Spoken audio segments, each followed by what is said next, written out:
You're watching the Battered Fans Network.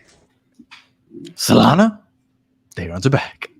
Welcome everybody to episode number 242 of the Battered Herons podcast. I am your host, Daniel Granada, and alongside me, as he does every Tuesday, is Mr. Daniel Solana. How are you doing, sir? I'm great, man. I'm so glad that we started early today. You know, all the haters always talking about how we always start late, 5 minutes late. Well, you said it. We're 30 seconds early. Let's go, baby. We're 30 seconds early, so I don't want to hear about who's late or not. Tata Judas is asking, Tata out for who? People still can't name names. It's getting old, man. I agree. I mean, we had Mike and Bratton on yesterday. Mike threw out that it should have been Pochetelli, even though, one, I don't know if that was even an option. I don't know if he wanted it. And two, he's already failed with Messi once. Why would you want to take the chance of him failing with Messi again? I mean, there was 3 names that were named on the show in no particular order, but Klopp was named. Obviously, that would have been a complete pipe dream. Pochettino was named, and then also Xavi was named. Xavi Hernandez, not to be confused with Xavi La Voice, right? Who would make a fantastic coach. He's shown that he knows his tactics. So, but yeah, I don't like Xavi Hernandez as a coach. I don't know. It's just I see the Barcelona collection. Right. I was saying the same thing last year when the rumor started, and I was like, I don't see it happening. I don't really want it to happen, but I definitely could believe that that's a possibility just because of the Barcelona connection. I thought that maybe that's a possibility, but that's here, and I think he's done enough to ride out this year and possibly next. So we'll just wait to see how that goes. But the reason I feel, although, and actually one thing that I forgot to mention yesterday, and it sucks because we were up against the clock. We had to do our Spanish show, so we cut the show short. But one point that I did want to make real quick. The reason I enjoy the MLS, and shout out to Mr. Krabs. You guys are on time. We were 30 seconds early, actually, and I did it for you, Mr. Krabs. The reason I wanted to say that Tata deserves where he's at, despite not giving us the CCC or the Leagues Cup, even though he gave it to us last year.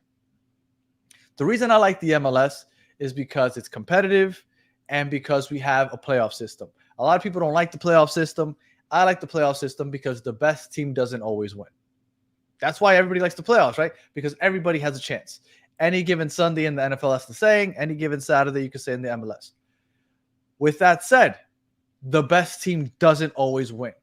So you can't necessarily fire a coach, or you can, but I wouldn't suggest that you fire a coach that has barely lost just because he didn't win 2 tournaments. The tournaments, like I said, they're not easy to win. That's why everybody enjoys them. When it's a knockout tournament, the best team doesn't always win. And I think that he should get a little bit more slack than he's gotten because he's done great overall for the whole season as a whole. Now, unfortunately, I do think he needs to win something eventually, but I would cut him some slack because, like I said, the best team doesn't always win in a knockout round. I mean, you're 100% right. And I've always backed you on that, and I've always backed Tata on that as well. You know, we also know that, you know, and you mentioned this last night on the show during the Champions Cup, right? The CONCACAF Champions Cup. The MLS is just getting started. It's like the second month. These guys have played a couple preseason games. They're just starting to get to know each other. And we also had some major injuries, you know, during that time. So, you know, it's funny enough because then the tables are turned during Leagues Cup, right? You know, Mexico is just starting. Their teams are only 3 games into the season, and they're having to come play all their games in the United States. So it's almost like, you know, the 2 tournaments exist so that the tables can be turned. So Mexico can win the CONCACAF and then the MLS can win Leagues Cup. But I mean, those are factors and variables that you have to take into account when you are reviewing, you know, what a coach has done for an entire year, right? And yeah, I agree. And Champions Cup is so bad for the MLS that Nashville literally played their first set of Champions Cup games before the preseason was even over. Like, they were playing preseason international tournament games. Where else do you see that in the world? Nowhere. And I don't want to blame the MLS for that. It's unfortunately the way the schedule works. But for that reason, I think it's almost and I understand that this is a very talented team and you want results. But again, It's a knockout tournament. The best team doesn't always win, even though the Monterrey, I think maybe the better team did win. Who knows? I think that we could have done better if Messi would have been healthy both games.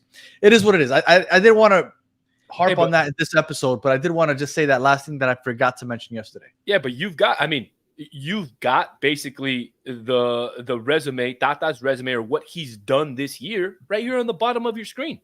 On the bottom of the Battered Herons, podcast, you got right there, record 17-5-4. Inter Miami sits in first place in the league. Tata did that without Messi for 2 whole months. He did that without Suarez for a whole month. He did that without Freire, who tore his ACL, a few games or 5-6 games into the season. So Inter Miami was missing key pieces. Without Diego Gomez for 2 months, without Redondo for 2 months. Let's not forget, and again, I call this a signature win because Tata beat the Columbus Crew, defending champion, 2-1 at home with Sergei Kristov starting at defense. That to me is that's a signature win. It is. I'm gonna stop with this. No, we're not still doing this, Mike V. I mentioned something at the beginning of the show just because I forgot to, and then it kind of led to this. But I will end it with this, Mike V, because then we'll get onto the supporter shield talk. I think Wilfried Nancy is the best coach in the MLS. Okay. With that being said, let's say they don't win the MLS Cup. And let's say Inter Miami does win the Supporter Shield and the MLS Cup. In a span of 18 months, Wilfried Nancy would have won Leagues Cup and the MLS Cup.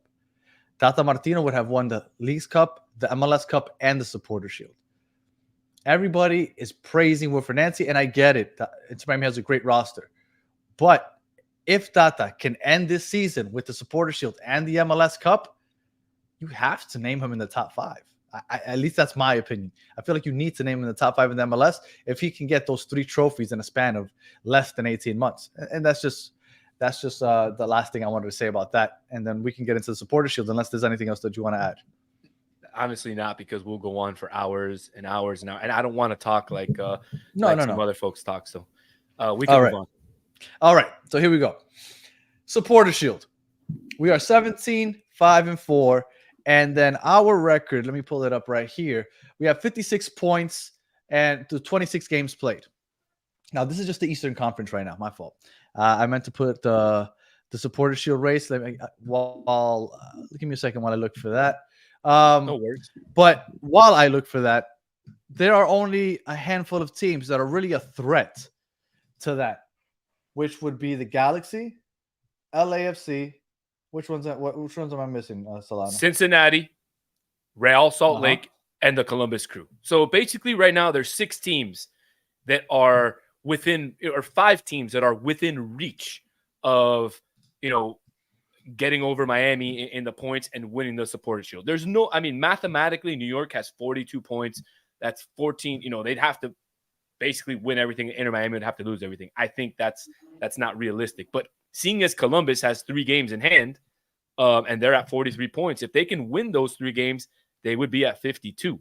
So still Miami would be ahead of them by 4 points. So if you really start, and we're going to analyze it, right, Danny?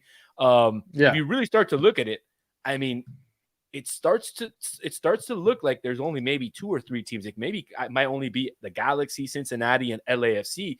And we have already seen, Miami beat Cincinnati this last weekend. So I don't know, man. I think it's a 3-headed race right now.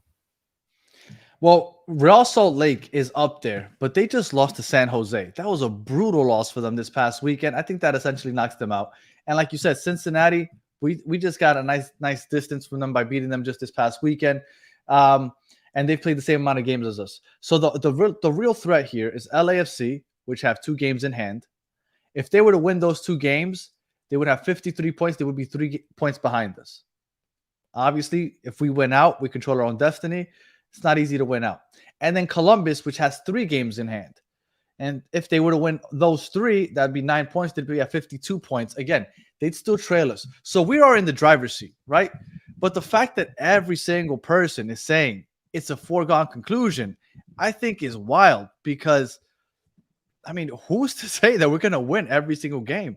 I don't understand why it's become a foregone conclusion that we are going to win the Supporter Shield, Yeah, it almost scares me how confident people are.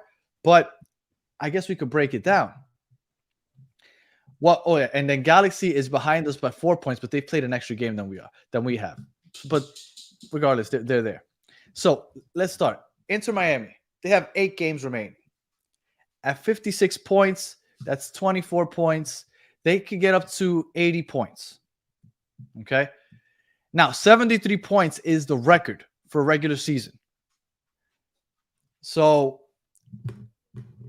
to break that record, they need 74. They need they need 18 points. 18 points. They need 6 wins out of their last 8, or 5 wins and 3 ties. Do you think they can get the 6 wins? Absolutely. I mean, I think if you start looking at the schedule, the games that are possibly the most winnable would be Chicago this weekend. You know, we talked about it yesterday on the Spanish show. I think the Philadelphia game, since it's a home game, again, winnable.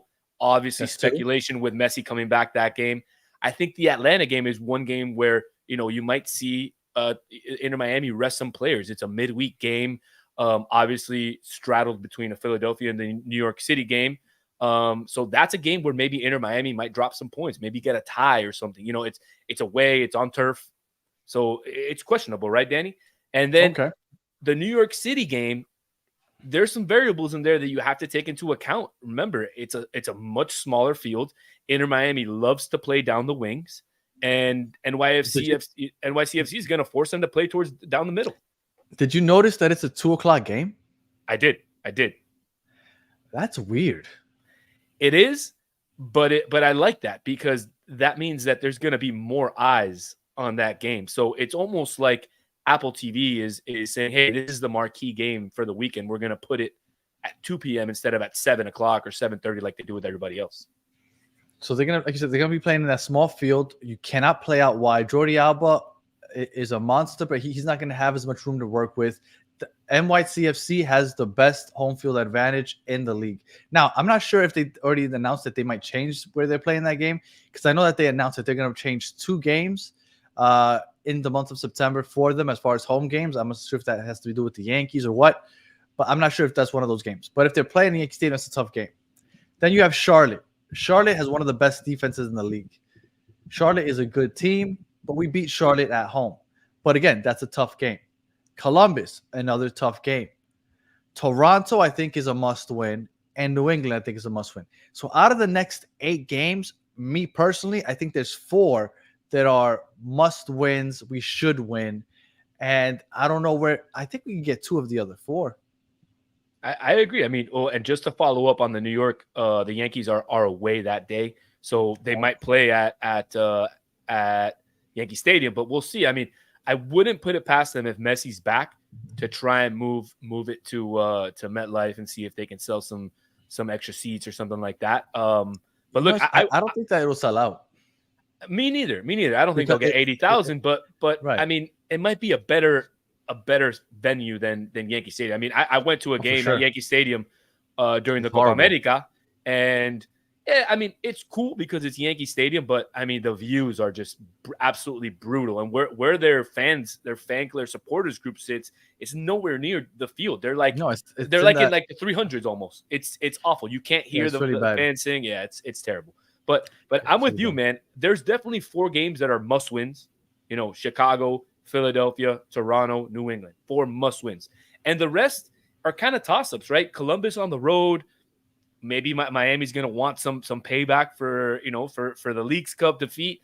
Every Charlotte time we play a team after we lose to them, we beat them. You've said that a numerous amount of times. So again, I think it's safe to say that Inter Miami can break the record. I don't think it's necessary though for them to break the record to win the Supporters Shield. I don't think so either. And we're going to get into the other teams and the other games. But real quick, I saw somebody said Messi playing in a baseball stadium. LOL. I know Higuain didn't have a legendary career, at least not to the standards of like a Messi or any of those big names. But he had a pretty nice international career, and his career ended in a baseball stadium. We lost to NYCFC in the playoffs, and it ended. And that was a rough go. And it wasn't even a Yankee Stadium. I believe it was a City Field that they played. And there you go. Vice City Lucas is saying the same. His last game was in a baseball stadium. Yeah. I think it's ridiculous that they play in a baseball stadium. Absolutely. Well, they did announce that they're going to open a new stadium. I don't know if you saw it. It looks really, really nice. It's across the street from Citi Field. It's gonna be nice, and I think that'll obviously help the team out a lot because, like you said, playing a baseball stadium, it's absolutely ridiculous. All right, so we think that we can get for sure 4 of those 8, and maybe muster out another 2, maybe even break the record. Now let's look at the other team. I think the biggest threat is LAFC. LAFC has 2 games in hand. So they still have 10 games to go. Plus 2. They have 12 games left. Is it 12? So they have 10 MLS games left, plus Open Cup. the Open Cup, and plus possibly if they beat Seattle, they will have the Open Cup final. So that's a big factor that we need to take into account when we talk about this, because it's a semifinal, and coming off of a loss in a final, you know Dolo's gonna want to put his team. At this point he wants to win U.S. Open Cup, and they'll sacrifice some regular season games to do it. That's what I'm saying. So and not only that, you look at their schedule, Danny, and I mean they play the Galaxy. You got El Tráfico away. I don't know if they're gonna play that at the Galaxy Stadium or if it'll be at a neutral site like they've done in the past. That's not gonna be an easy game. They play against Houston twice, and Houston's a playoff team at the moment. Exactly. That's not going to be an easy one. Austin, who also has not been, and they haven't been that great all year, but they picked it up over the last month. So they play Cincinnati away. So they've got a lot of games that are. They got Vancouver in there also. They have a couple gimme games also. They have San Jose, which should be a gimme. Kansas City should be a gimme. St. Louis should be a gimme. And maybe Dallas. But outside of those 4 games, they have tough competition for the other 6. Plus, like you said, the Open Cup games. So although LAFC is, I would say, the toughest or the biggest threat to the Supporter Shield, I'd venture to say that I think that they won't have enough or put enough into it to get it. So I think that as far as that they're concerned, I think we're safe. Now, I don't know if you want to get into the Galaxy. The Galaxy have 1 game more than we've played. We have 1 game in hand against them. And when you look at their schedule is not easy. St. Louis, they could probably beat. But then they have LAFC, tough game. Portland, tough game. Vancouver, tough game. Colorado, very tough game. Austin, like you said, has been proved, and they've made their way back into the playoff picture. And then Houston, which is also a playoff team. The Galaxy have a very tough road ahead. On top of the fact that they're 4 points behind us with a game less to go. I don't think Galaxy have any chance at the Supporter Shield. I mean, me either, man. I'm with you on here. I don't think they have a chance. They play a lot of basically they play all playoff teams except for St. Louis. They play all teams that are vying for a playoff spot. So you have to imagine that those teams that are at the bottom of the table, like a Houston, like an Austin, like a Portland, who are 7, 8, 9, and they're basically right there in points, 37, 34 points. I mean, they're going to be going all in against LA Galaxy. So yeah, the games are going to be super challenging for them too. So as we start to unfold a little bit, the different schedules of the teams who could be threats to us, I think that's why you can kind of see why maybe some fans are leaning towards the side of it's a done deal. While I don't agree with that, because the games have to be played. Yep. You can already start to see as we start analyzing the schedule. We can analyze it from today to Timbuktu. Anything can happen. Inter Miami could lose their next 8 games. It could happen, but I don't think it's going to happen. Originally, when I wanted to start doing this, I wanted to do a 6-team race, and I wanted to look at 6 teams. But after RSL, Real Salt Lake lost to San Jose, I think that killed them. I didn't even bother to put them up there. Now, I put up Cincinnati just because we just got done beating them, and just for the heck of it, I put them up. They have the same amount of games as us, but they're 8 points below us. Now, looking at their schedule, they have Montreal. Okay, Montreal's winnable, I suppose. And then so is Minnesota, but they have Columbus. Oh, but Nashville sucks also. And then they have LAFC, NYCFC, Orlando, which is mid, and then Philadelphia, which, they just beat them in the League's Cup. Cincinnati has to go almost perfect in order to catch us. I don't see that happening either. Do you think Cincinnati has a chance at all? I mean, their schedule is definitely a lot easier than the other two teams that we just talked about, right? Than the Galaxy and LAFC. Obviously, Montreal is not the strongest team. I think the two biggest games that they have here on their schedule is obviously going to be against Columbus and LAFC. They need to win those games if they're going to win the Supporters Shield. I just don't see them winning both games, and I don't think they're going to pick up 24 points at the end of the season here. And they've dropped off in quality also. Ever since they beat us 6-1, like the quality in Cincinnati has for some reason just randomly just fallen off. They just haven't been able to pick it back up.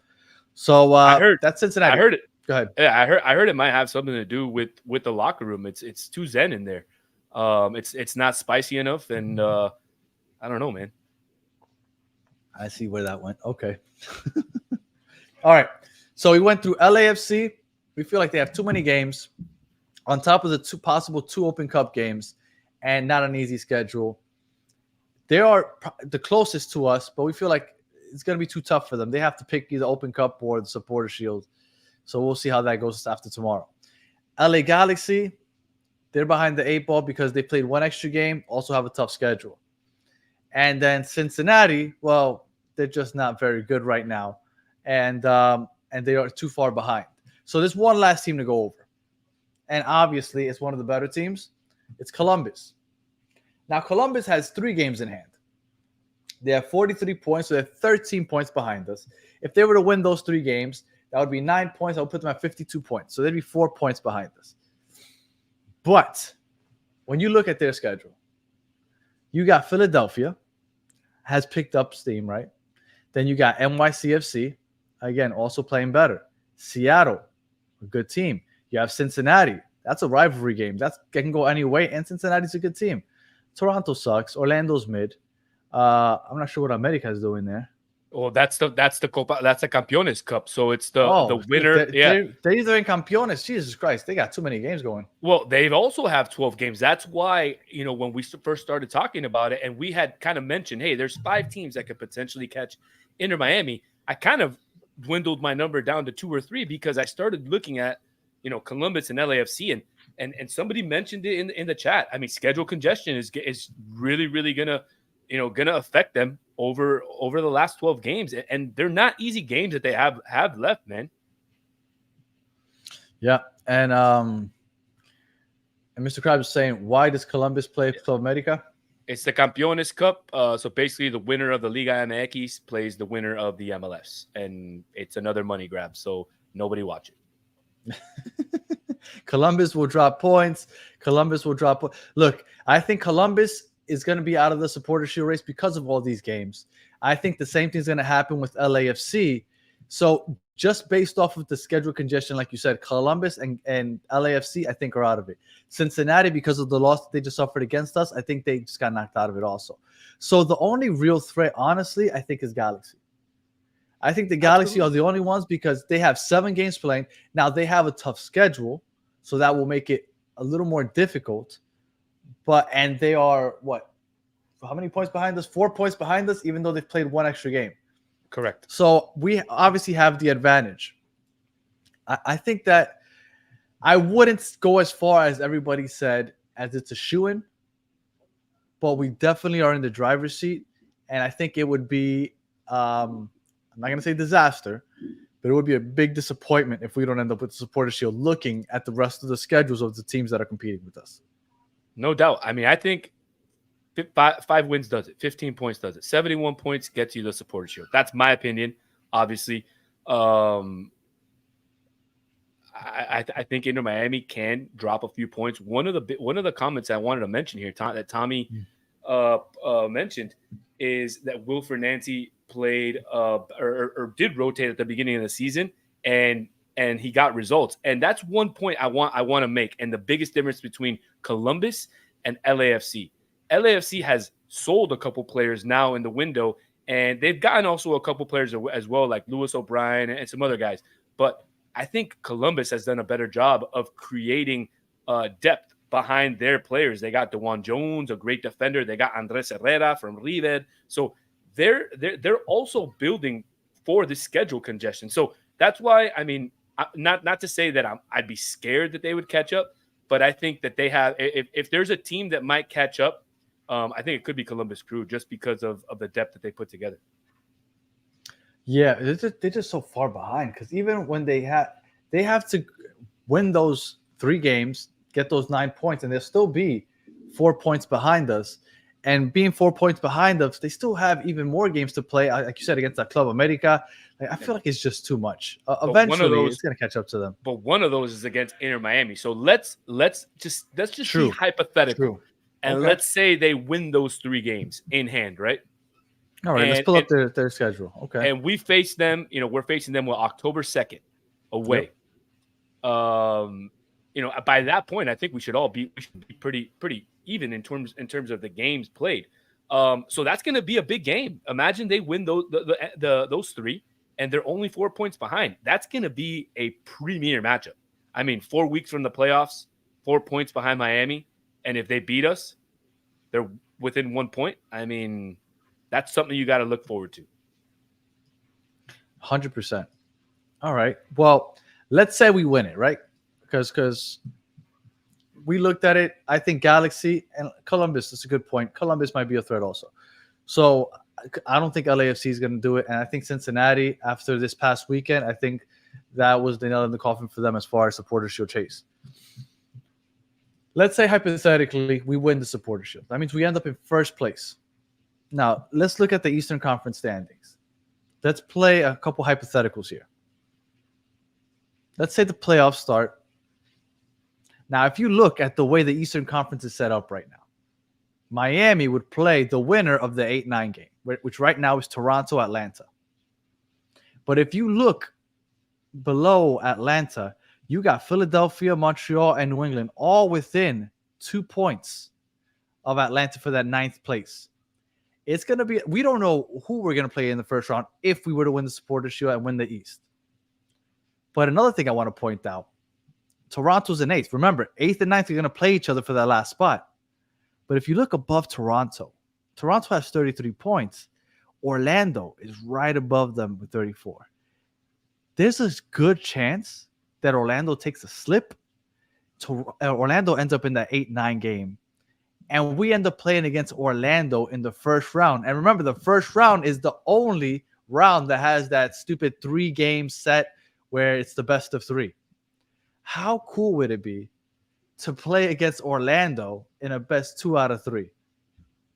I mean, it'd be awesome. I'll tell you this. I'd prefer to play Orlando than to see Atlanta and New England in that 8-9 spot. I'll tell you that. I do not want to face somebody who is on turf in the playoffs. So I'd much rather face Orlando and be able to drive to the game and waste all my bank account on a ticket to go watch Inter Miami than having to go play in Toronto or Atlanta or any of those cities. So okay, I'd hypothetically, welcome that. Hypothetically, you said you didn't want to play on turf in the first round. Let's say you're playing against New England, which is known as the worst turf in the league. You win game 1. Do you rest your big players game 2 and then just let it go to game 3 if for some reason the B team can't beat New England? I don't think you rest all the players, but I do think you possibly rest Messi, you rest Suarez. You got to see how they're doing as well. And you also have to see when these games are going to be played because we don't know yet, or I don't know if the whole schedule came out. Like, I don't know if it's going to be a Saturday, Wednesday, Saturday, or if it's going to be a Saturday, so. Saturday. That first round lasts like 3 weeks. It's ridiculous. So, I mean, if that's the case, then maybe with a week's rest, I mean, maybe you might want to. But, I mean, if you beat New England at home, I think you can rest some players. And the 3-game thing kind of gives you that option to do that. So, yeah, man, I mean, that's such a loaded question. I mean, yes, I would want to say yes, I want to rest players, but it's also the playoffs. But man, that turf in New England is bad, man. I'd almost say like, nah, we're not playing there. Go somewhere else. I mean, I to an extent, I agree with you. And for those of you asking when the playoffs begin, oh no, wait, this is the first game of the playoffs is on October 21st. That's when the playoffs would begin. For those of you asking, and what do you think about the first round being more than just 1 game? I don't like the 3-game set, but I like that it's more than 1 game. I like that it's more than one game too. I don't like a knockout. Me personally, I'm not a fan of the knockout, especially in a league. Maybe in a World Cup tournament style, it makes perfect sense. But in a league where you're facing these teams multiple times a year, I think at least a 2-round, a home and away for each one of the series would be better. Why? You first, both home teams, both sets of fans get to see their team play a playoff game. And not only that, the rest of the world does it like that. Like, why do we got to be different? I mean, I know MLS and Don Garber and the U.S. sports, they love to be different, but why 3 games, man? Nobody like why? Like, I don't know. I think I agree. The 3-game thing is stupid, but I do like doing at least 1 round home and away. Because like you said, I think it's nice that a fan has supported their team all year and they get to watch their team play a home playoff game. I think that's cool. I like that they did that. The 3-game thing I think is stupid, and I don't mind the knockout tournament. That's why I like that the best team doesn't always win, because it kind of gives everybody some hope. And also people don't like that. I like it. But the 3-game thing is stupid. Anybody can win any game in like a knockout, and like you could be one of the worst teams and play back. You basically play, park the bus and hope for that 0-0 tie and go to penalties, and then you're gonna win. And so this team basically, but that's whacked, because this team that sat on top of the table the entire year and actually plays soccer and actually does something with the ball. Like that's not what you want, Danny. I mean, what you want. It is what I want. I want the sad fans that are in New England right now. No, let me not say New England, because I hate New England. The sad fans that are in, I don't know, Toronto right now. They make the playoffs. They had a shitty year, but guess what? This is the MLS.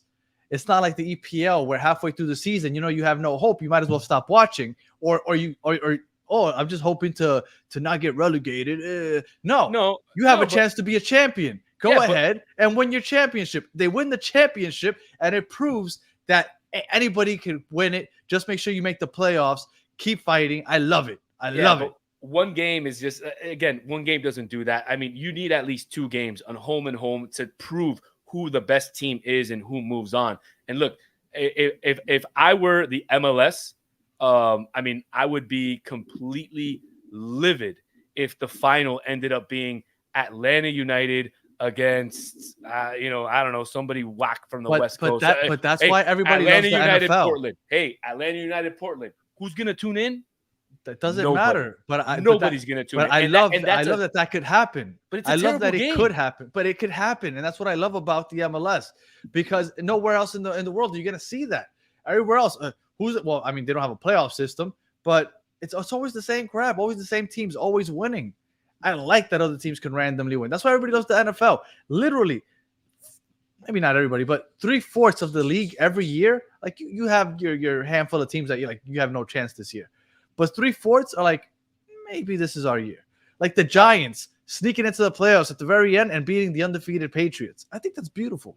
That's great. That's great. But that's football. It's a little bit different than soccer. I don't know, man. I feel like you just need 2 games. It has. I mean, look, Tony Ack says Philly and Orlando were trash all season, but they're still in playoff contention. So how would you feel, Danny? How would you? So Orlando City wins. Not Orlando, but Philly, I would love it. Okay, but Orlando City wins the cup, and what? Oh, they were trash all year until the last 2 months.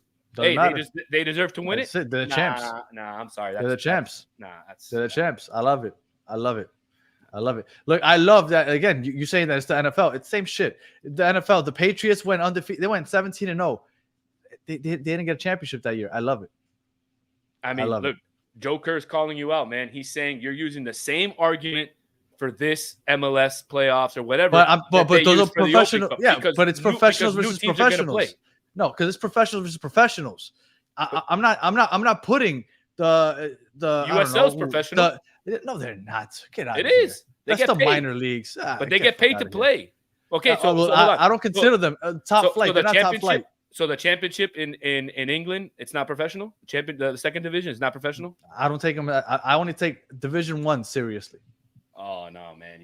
I gotta. But and you know what? It's different in EPL in the championship, because they have teams that one point we're there, and then now they're down, and they're going up and down. So it's the whole pro rel thing. I get it, right? You have Luton Town or whatever the hell they were called. They were there last year, and now they're playing in the championship. So it's different because you have the same teams that play in both places. It's different. But you're talking to me about Miami FC and Inter Miami. Don't compare the two. It's nowhere near the same. Hey, man, they're professionals, though. They get paid to play. I'll get out of here. I hate this so much. Here, Shady B, Danny loves the idea, but dislikes the Open Cup because it has to. No, I dislike the Open Cup because I don't like Division I teams playing against minor league teams. I don't like it. I'm sorry. I think it's pointless. If you tell me that it's going to be Liga MX against MLS, I'm all for it because they're both pro teams or top flight teams. If you rather that Division I teams, whatever. All right. And like a joker, bring on the cart puller. Get Danny out of here. The cart puller was supposed to be here actually instead of me today, but the cart puller pulled out. So there you go. Sorry, that's Joe. what she said. You got me. For Danny loving Disney so much, he doesn't love Disney like upsets. I do. I want Inter Miami to win, but if Inter Miami doesn't win and you end up with Toronto versus the LA Galaxy and Toronto wins it, I love that. I love it. They had a bad season all year, but they were the champions anyway. Guess what? We're not like the EPL. You don't have to tune out of your season midway through. You still have a chance. I love it. You're making me cringe, man. You're making me cringe. Well, I mean, you're the one that wants to get rid of the salary cap and want the same 3 teams winning it every year. I don't want that. No, I just want everybody to be able to spend whatever they want. Now, if your owner doesn't want to spend, that's your problem, not mine. But it's not the fans. The fan has no fault in that. The fan can't control who the owner is. So you're like, sorry, you live in Colorado. Tough luck. That sucks. But look at you. But that's not my problem. I know, but how are we going to grow the sport when you can't? The fan isn't going to love that. They're like, what the hell? I'm tired of watching these guys always win. Let me tune into the NFL where the Broncos actually have a chance. Spend more money. They can't. Why? Fans can't. Fans can't force them. But Cranky has money. He could spend. Fans can't force him to do it. Of course they can. You want to know how they do it?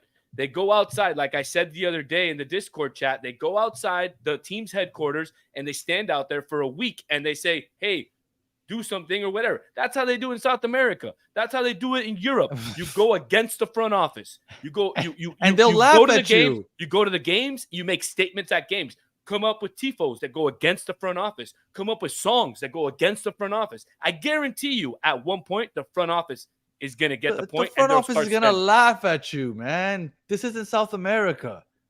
They're going to laugh at you. Absolutely not. Yeah. Absolutely not.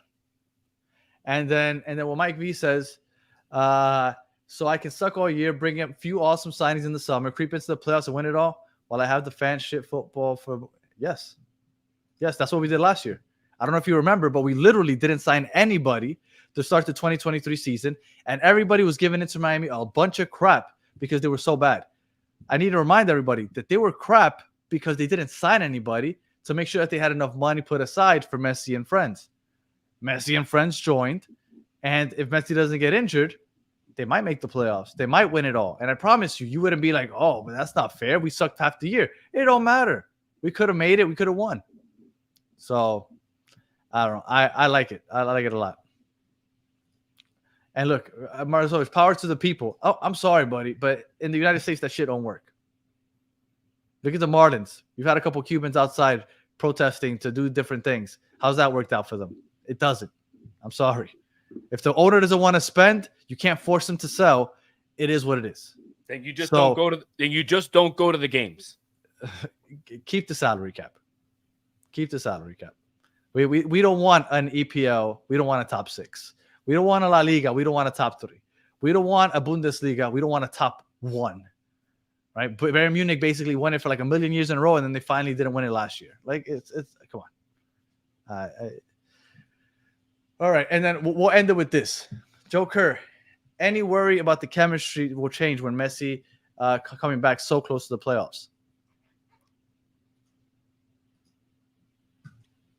Look, man, I think there's not going to be any issues with Messi getting back into the team. I think the team right now is rolling. We saw it against Seattle. I mean, that high press that Tata put up there. The team's just rolling on all cylinders. And Messi has played with these guys enough to just slot right back in. I think the biggest issue with him is going to be his conditioning, is going to be, his the time that he has spent not playing. He needs to get back into the game and get back into game shape and touching the ball. But, it's like riding a bike, man. And Messi's been doing it for 35 plus years, and there's not going to be any issues. No issues at all. And you even had Matias Rojas come out to say last week that Messi's around the team at all times. He's coaching them up. He's, there telling them what to do. So I don't think there's going to be any chemistry issues going forward. I agree. I don't think so either. He every time he's come in from a long absence, when he came in for the first time in Leagues Cup last year, or when he's missed time and then just randomly returned after missing a couple of weeks or whatever, it seems to be a seamless transition to inserting him back into the lineup. And I don't think that should be an issue at all. Matias Rojas knows his role. He knows he's going to have to get off the pitch. And I don't think there's any question about that. And I think that they're going to be fine. What I would like him to come back, though, because I know some people speculated that he wouldn't come back into the playoffs. I think that's wild. I wouldn't wait until the playoffs for him to come back. I definitely would want to see him before then to make sure that they could get just the timing right on some runs and things like that. But I think that they'll be fine. I agree with you, man. I look, at this point, and we've been talking about it. I think we've been beating a dead bush talking about it. At this point, it's got to get the points necessary for the supporter shield so you can secure home field advantage. Got to make sure that your players are healthy heading into the playoffs. And those are the two biggest things. Those are the two biggest things for the team right now. Avoid any injuries and, get the points necessary to win the supporter shield. And make sure that Yannick Bright's on the pitch. That's a given. That is a given. He cannot be removed. And with that being said, get your Yannick Bright t-shirt at batteredfans.com. 70% of the world is covered by water. The other is covered by Yannick Bright. Batteredfans.com.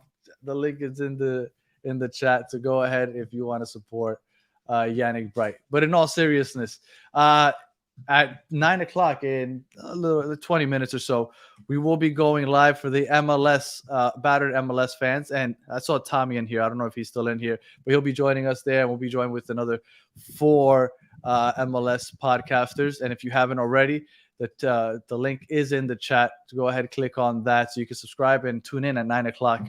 We will be going live, talking a little bit MLS, talk Leagues Cup, Open Cup, and then the return of the MLS season. And we're also going to be talking about all this rhetoric going around about how this Columbus team might be the greatest team of all time. I think there might be some recency bias there, but we'll see. But Tommy said he didn't take his gummy yet, but he'll be okay. All right. Well, it should be a fun show. So we'll be talking about that in about 20 minutes or so. So I think we've talked about just about everything there, Solana. Do you have any final words or anything else you want to bring up before we head out of here? No, man, I'm excited for the rest of the season. We got I was gonna mention that I don't think anything's going on with him. I think he's just sitting the bench because he doesn't have anywhere to play. Playing. Yeah, Bright's playing. I mean, he just got out of his spot because Bright has just been playing. He just can't take him out. There was another question about Gressel too. I think Gressel. There was some speculation. Maybe he was having a child or something. I don't know, but apparently he was away from the team for whatever personal reasons. But apparently his co-host said that it wasn't anything negative. So just in case it is, prayers to Gressel. But if not, we hope to see you back soon, buddy. 100%. And then real quick, because some people might think to themselves, like, why would Yannick Bright affect Robert Taylor since they play different positions? Well, Diego Gomez plays in the midfield with Redondo and Busquets. There's only 3 spots there, and Bright needs to be in one of those 3 spots. So what happens? What they've been doing, they've been moving Gomez up to that left wing spot because he's a hybrid. And because he moves into that spot to give Bright a space in the midfield, Robert Taylor's got to come off. So unfortunately, Robert Taylor is suffering because of Yannick Bright's effectiveness. And somebody asked where they could buy the shirt, Juan Mesa. I just put the link here in the chat. That should take you straight to the page. I was gonna say it's not necessarily a bad thing that he comes off the bench as well, because he doesn't even come off the bench. No, but I think eventually he will. I mean, he showed at least at the beginning of the season, and when the big two were missing, that he could get in there and score some great goals and take some players on one-on-one. He showed some great chemistry at one point with Matias Rojas and Jordi Alba on the left wing. So look, I think it's sad maybe for fans who are big fans of Robert Taylor that he's not playing, but for fans of Inter Miami as a whole, that's quite the depth. That's what I'm saying. That's a huge depth piece to have coming off the bench, and knowing if you need a goal or you need some extra attacking, boom, he's right there.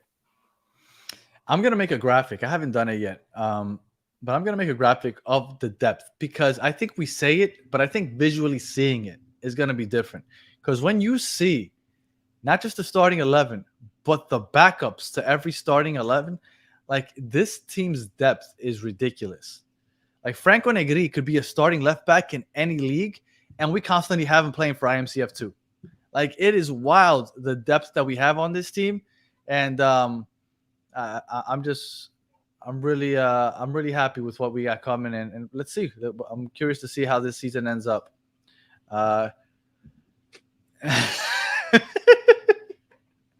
And Joe Kerr with the comment of the day: Chris did more talking today than he was allowed yesterday.